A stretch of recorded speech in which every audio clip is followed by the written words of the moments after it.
নমস্কার বন্ধুরা, আমি আপনাদের গল্পকার। আজ আমি আপনাদের জন্য নিয়ে এসেছি এমন একটি গল্প যা সত্যিই আপনাদের মন ছুঁয়ে যাবে।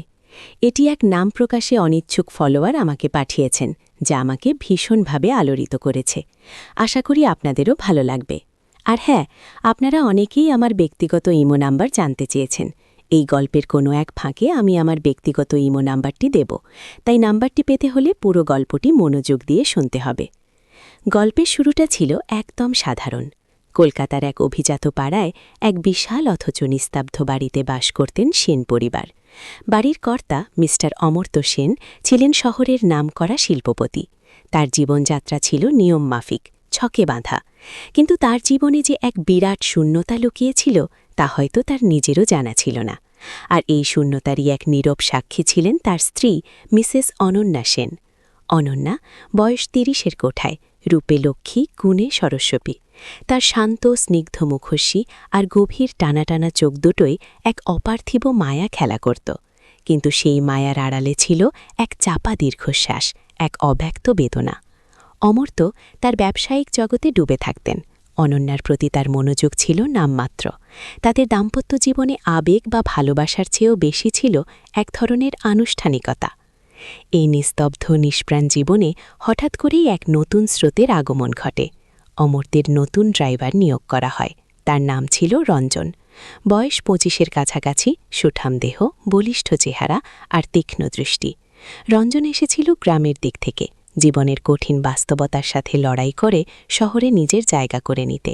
সে ছিল শান্ত, বিনয়ী এবং নিজের কাজে অত্যন্ত নিপুণ। প্রথম থেকেই অনন্যার নজরে পড়েছিল রঞ্জন। প্রথমটা সে ভেবেছিল এ হয়তো নিছকই একজন সাধারণ চালকের প্রতি এক মেম সাহেবের সহানুভূতি। কিন্তু কিছুদিনের মধ্যেই সে বুঝতে পারল এই টানটা তার নিজেরই। রঞ্জনের আগমনের পর থেকে অনন্যার দিনগুলোয় এক অদ্ভুত পরিবর্তন আসতে শুরু করল।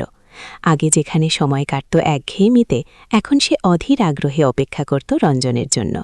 যখন রঞ্জন গাড়ি নিয়ে বের হতো, অনন্যা প্রায়শই জানালার পাশে দাঁড়িয়ে থাকত। তার দৃষ্টি অনুসরণ করত গাড়িটাকে।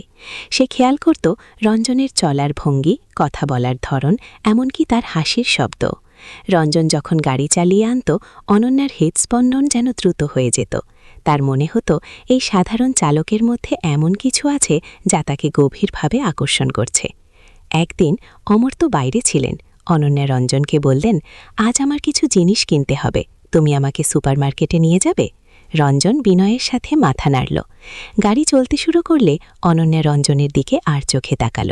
রঞ্জনের কপালে বিন্দু বিন্দু ঘাম জমেছে, তা সে বুঝতে পারল। তার মনে হল এই ছেলেটা কত পরিশ্রম করে। গাড়ি যখন চলন্ত, অনন্যা আলতো করে জিজ্ঞেস করল, আপনার বাড়ি কোথায়? রঞ্জন সংক্ষেপে উত্তর দিল। অনন্যা তার সম্পর্কে আরও জানতে চাইল।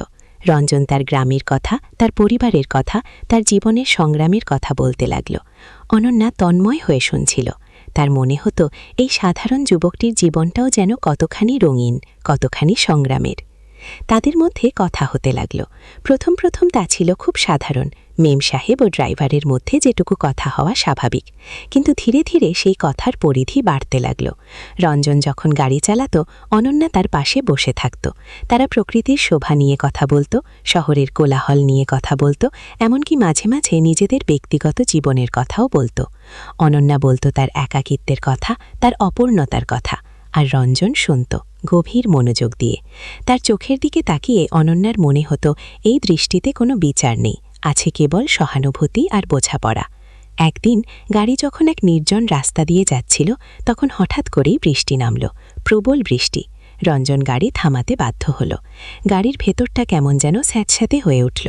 অনন্যা জানালার বাইরে তাকিয়ে বৃষ্টির শব্দ শুনছিল। হঠাৎ রঞ্জন বলল, মেম সাহেব, আপনার কি ঠান্ডা লাগছে? অনন্যার শরীরটা সত্যিই কেঁপে উঠেছিল। রঞ্জন গাড়ির হিটারটা বাড়িয়ে দিল। এই ছোট্ট কথা, এই ছোট্ট খেয়াল অনন্যার মনে এক গভীর আলোড়ন সৃষ্টি করল। এতদিন পর কেউ তার খেয়াল রাখল, তার প্রয়োজনটা বুঝল। তাদের মধ্যেকার এই নীরব যোগাযোগ, এই অব্যক্ত টান ক্রমশই বাড়তে লাগল। অনন্যার মনে এক অন্যরকম অনুভূতি জাগতে শুরু করল।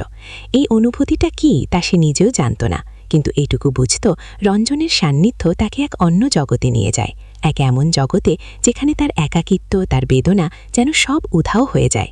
রঞ্জনও অনন্যার প্রতি এক গভীর আকর্ষণের কথা অনুভব করত। মেম সাহেবের ওই শান্ত মায়াবী মুখোশী, তার গভীর চোখ দুটোই লুকিয়ে থাকা বিষাদ তাকে বারবার টানত। সে জানত এই টানটা কতটা বিপজ্জনক, কতটা নিষিদ্ধ, তবুও সে নিজেকে আটকাতে পারত না। একদিন বিকেলে অনন্যা রঞ্জনকে বললেন, আমার আজ মনটা খুব খারাপ, তুমি কি আমাকে একটু ঘুরতে নিয়ে যাবে, এমন কোথাও যেখানে বেশি লোকজন নেই? রঞ্জন রাজি হল। তারা শহরের বাইরে লেকের ধারে গেল। সূর্য অস্ত যাচ্ছিল, আকাশে লালচে আভা। লেকের পাশে একটা বেঞ্চে তারা বসল। নিস্তব্ধ পরিবেশ, শুধু পাখির ডাক আর হালকা বাতাস। অনন্যা হঠাৎ রঞ্জনের দিকে তাকিয়ে বলল, জানেন, আমার জীবনে আজ পর্যন্ত কেউ এমনভাবে আমার কথা শোনেনি যেমন আপনি শোনেন। রঞ্জনের বুকের ভেতরটা ধুকপুক করে উঠল। সে অনন্যার চোখের দিকে তাকিয়ে রইল। অনন্যার চোখে জল। রঞ্জন আলতো করে তার হাতটা ধরল। সে জানত সে কি করছে, কিন্তু সেই মুহূর্তে তার নিজের ওপর কোনো নিয়ন্ত্রণ ছিল না। অনন্যার শরীর কেঁপে উঠল। রঞ্জনের স্পর্শে এসে যেন এক নতুন জীবনে প্রবেশ করল। এই স্পর্শে ছিল এক তীব্র আবেগ, এক গভীর ভালোবাসা। কিন্তু এই ভালোবাসার সাথে মিশে ছিল এক অনবরত ভয়। তারা জানত এই সম্পর্কটা সামাজিকভাবে অগ্রাহ্য, এটা পাপ। কিন্তু মনের টান যে সব নিয়ম, সব সীমা ছাড়িয়ে যায়, তারা তা বারবার অনুভব করছিল। এরপর থেকে তাদের দেখা সাক্ষাৎ আরও গোপনে হতে লাগল। যখন অমর্ত্য বাড়ির বাইরে থাকত, তখন রঞ্জন অনন্যার ঘরে যেত।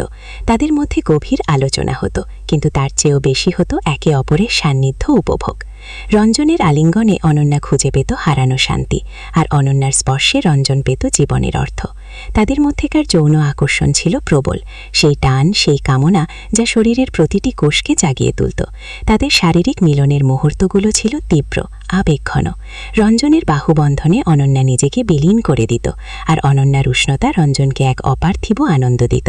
তাদের গোপন মুহূর্তগুলো ছিল যেন এক নিষিদ্ধ স্বর্গ। অনন্যার মনে তখন দ্বিধা। একদিকে তার সামাজিক মর্যাদা, তার পরিবার, তার স্বামী; অন্যদিকে রঞ্জনের প্রতি তার এই গভীর অমোঘ টান। সে বুঝতে পারছিল না সে কী করবে। এই প্রেম তাকে বাঁচিয়ে রাখছে, আবার একই সাথে তাকে ধ্বংসের দিকে ঠেলে দিচ্ছে। রঞ্জনও একই মানসিক দ্বন্দ্বে ভুগত। সে অনন্যাকে ভালোবাসত, কিন্তু এই ভালোবাসার ভবিষ্যৎ কী তা সে জানত না। একদিন অমর্ত্য বাড়ি থেকে থাকার সময়ই রঞ্জনকে তার ঘরে ডেকে পাঠালেন। অনন্যা ভয়ে জমে গেল। তার মনে হলো সব শেষ। অমর্ত্য রঞ্জনকে ডেকে পাঠালেন তার ব্যবসার ব্যাপারে কিছু কথা বলার জন্য। কিন্তু অনন্যা লক্ষ্য করল অমর্ত্য রঞ্জনের দিকে কেমন যেন অদ্ভুত দৃষ্টিতে তাকাচ্ছে। সেই দৃষ্টিতে ছিল এক ধরনের সন্দেহ, এক ধরনের জিজ্ঞাসা। অনন্যার বুকের ভেতরটা কেঁপে উঠল। সে বুঝতে পারছিল তাদের এই গোপন প্রেম হয়তো আর বেশি দিন গোপন থাকবে না। তারপর একদিন অমর্ত্য বাড়ি ফিরলেন একটু তাড়াতাড়ি। অনন্যা আর রঞ্জন তখন তাদের গোপন কক্ষে ছিল। হঠাৎ দরজা খোলার শব্দ। অনন্যা আর রঞ্জন চমকে উঠল। অমর্ত্য এসে ঢুকলেন ঘরে। তার চোখে মুখে এক অপার্থিব ক্রোধ। তিনি সব দেখে ফেলেছেন। অনন্যা আর রঞ্জন বরফের মতো জমে গেল। অমর্ত্যের চোখে প্রশ্ন, কিন্তু তার চেয়েও বেশি ছিল অপমান। অনন্যার মনে হলো পৃথিবীটা যেন দুলে উঠল। তার সারা জীবন, তার সম্মান, সব যেন এক মুহূর্তে ধূলিসাৎ হয়ে গেল। অমর্ত্য কোনো কথা বললেন না, শুধু রঞ্জনের দিকে তীক্ষ্ণ দৃষ্টিতে তাকালেন, তারপর অনন্যার দিকে। তার দৃষ্টিতে ছিল এক গভীর ঘৃণা। অনন্যা ভয়ে চিৎকার করে উঠল, কিন্তু তার গলা দিয়ে কোনো শব্দ বের হলো না। রঞ্জন অনন্যাকে আড়াল করে দাঁড়ালো। সে জানত এবার তাদের কঠিন পরিণতির মুখোমুখি হতে হবে। অমর্ত্য ধীরে ধীরে এগিয়ে এলেন। তার চোখে মুখে এক পাষাণ প্রতিচ্ছবি।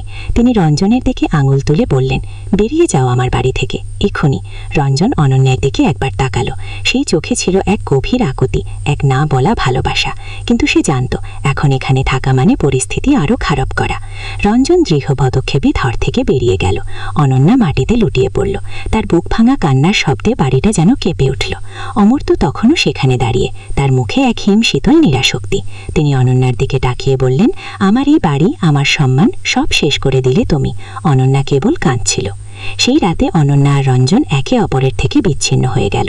কিন্তু তাদের হৃদয়ের টান কি আসলেই ছিঁড়ে গিয়েছিল, নাকি এই বিচ্ছেদই তাদের ভালোবাসাকে আরও তীব্র করে তুলেছিল? অনন্যার মনে তখন কেবলই রঞ্জনের মুখ, রঞ্জনের স্পর্শ, রঞ্জনের সেই গভীর মায়াবী দৃষ্টি। সে কি পারবে এই বিচ্ছেদ সহ্য করতে? আর রঞ্জন, সে কোথায় গেল? সে কি অনন্যার জন্য কোনো ব্যবস্থা করবে, নাকি এই নিষিদ্ধ প্রেম এখানেই শেষ হয়ে যাবে? তাদের ভালোবাসার এই অসমাপ্ত উপাখ্যান কোন দিকে মোড় নেবে? এই প্রশ্নের উত্তর জানার জন্য